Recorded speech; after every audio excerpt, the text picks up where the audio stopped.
Assalamualaikum warahmatullahi wabarakatuh. Perkenalkan, nama saya Nusratul Faiza. Saya di sini akan menjelaskan tentang terapi psikoanalisa. Terapi psikoanalisa adalah teknik yang dilakukan oleh terapis dengan cara menggali permasalahan dan pengalaman yang direpresnya selama masa kecil, serta memunculkan dorongan-dorongan yang tidak disadarinya selama ini.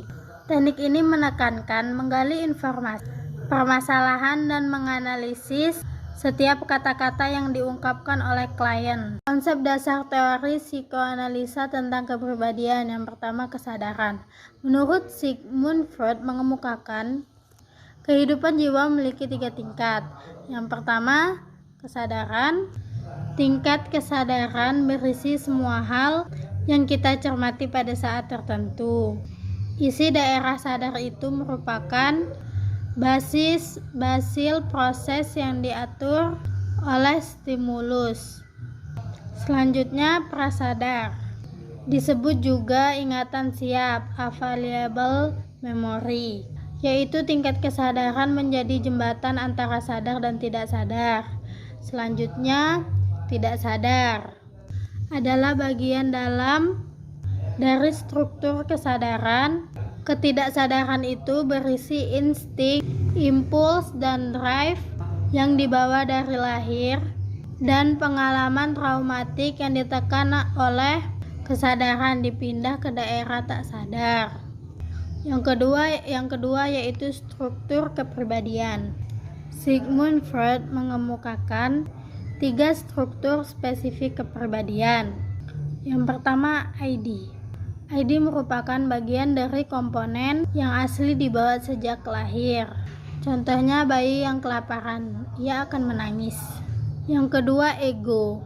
Prinsip ego adalah seputar mengenai hal-hal yang berhubungan dengan realitas serta kenyataan yang ada. Contohnya, bila seorang anak lapar, maka ia akan berusaha untuk mendapatkan makanan supaya ia tidak lapar. Yang ketiga, superego. Superego merupakan sistem kepribadian yang berisi nilai dan aturan yang bersifat evaluatif. Selanjutnya, perkembangan psikoseksual. Tahap perkembangan psikoseksual Sigmund Freud adalah salah satu teori yang paling terkenal. Akan tetapi juga salah satu teori yang paling kontroversial. Selanjutnya, mekanisme pertahanan ego. Yang pertama, represi, yaitu dengan menyingkirkan pikiran yang tidak diinginkan. Contohnya, seseorang yang diputuskan secara sepihak, ia berusaha untuk melupakannya. Walaupun begitu, kenangan itu tetap membekas. Yang kedua, kompensasi, menutupi kelemahan. Contohnya, seorang siswa yang merasa tidak pandai, ia bersikap jagoan supaya ditakuti oleh teman-temannya. Yang ketiga, konversi, mekanisme konflik yang diekspresikan. Yang keempat, penyangkalan atau denial, yaitu seseorang yang menghindari kenyataan. Contohnya, seorang ibu yang tidak terima anaknya dilahirkan cacat, ia menitipkan anaknya kepada saudara yang jauh. Yang kelima, pemindahan, yaitu emosi yang dilampiaskan. Contohnya, seorang anak yang kesal karena dimarahi ibunya, lalu ia memukul adiknya atau memukul kucing. Yang keenam, disiosi, yaitu mengubah beban dalam diri. Contohnya, seseorang yang sedih karena ditinggal pergi kekasihnya, ia menghibur, ini sudah takdir. Yang ketujuh, identifikasi, yaitu mempertinggi harga dirinya dengan mengikuti gaya orang lain. Contohnya, seseorang yang ngefans berat dengan Rhoma Irama, maka ia mengikuti gaya pakaiannya dan gaya bicaranya. Dan yang kedelapan, proyeksi, yaitu melindungi diri sendiri dengan menyalahkan orang lain. Contohnya, seorang mahasiswa yang tidak lulus mata kuliah mengatakan bahwa dosen tersebut sentimen kepadanya. Dan yang kesembilan, Rasionalisasi yaitu mencari-cari alasan. Contohnya, seorang teman mengajak temannya untuk bermain bulu tangkis. Ia mengatakan bahwa besok ada ujian, padahal ia takut kalah.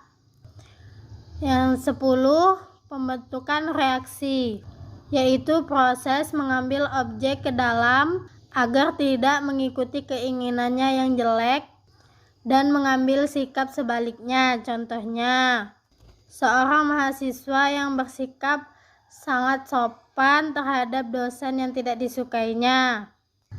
11, regresi, yaitu kembali ke tingkat awal menjadi kurang adaptif. Contohnya, kakak yang kembali mempunyai kebiasaan hisap jempol karena cemburu ibunya lebih perhatian kepada adiknya. Dan yang terakhir, sublimasi. Sublimasi yaitu kehendak yang tidak dapat diterima tetapi memiliki nilai sosial yang tinggi. Contohnya, seseorang yang suka berkelahi beralih menjadi seorang atlet. Selanjutnya, unsur-unsur terapi. Yang pertama, tujuan terapi psikoanalisis fokus pada upaya pengembalian pengalaman masa anak-anak. Yang kedua, fungsi dan peran terapis, memproyeksi dirinya kepada analis. Peran terapis yaitu membantu klien pada pencapaian kesadaran diri, kejujuran dalam melakukan hubungan personal, dalam menangani kecemasan, membangun hubungan kerja dengan klien, memberikan perhatian khusus pada penolakan-penolakan klien, mendengarkan kesenjangan-kesenjangan dan pertentangan-pertentangan pada cerita klien. Selanjutnya, teknik-teknik terapi. Yang pertama, asosiasi bebas, yaitu metode pengambilan kembali pengalaman-pengalaman masa lalu dan pelepasan emosi yang berkaitan dengan situasi traumatik masa lalu.